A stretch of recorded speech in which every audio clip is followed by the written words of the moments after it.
नमस्ते दोस्तों, वज्ञ सिंह चैनल में आप लोग को नमस्ते करती हूँ। मैं अच्छी हूँ, आशा करती हूँ आप लोग भी अच्छे होंगे और स्वस्थ होंगे, मस्त होंगे। मैं आप लोग के सामने एक नाच पर के गीत गा रही हूँ। वो गीत मेरे पे ही है, क्योंकि मैं अपने ऊपर ही गा रही हूँ। पसंद है तो लाइक कीजिएगा, सब्सक्राइब कीजिएगा।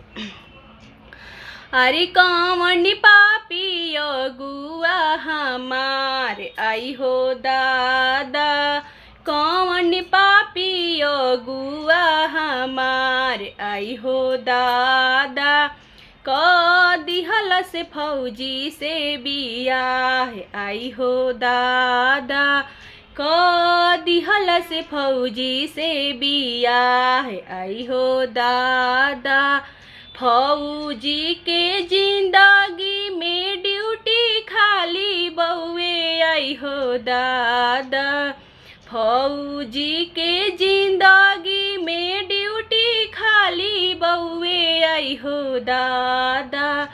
घरवा में मनवो नहीं लागे आई हो दादा, घरवा में मनवो नहीं लागे आई हो दादा।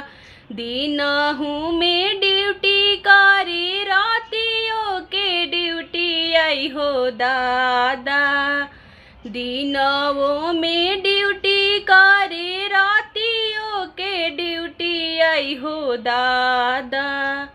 हम हूँ तो बानी परेशान आई हो दादा, अरे हम हूँ तो बानी परेशान आई हो दादा।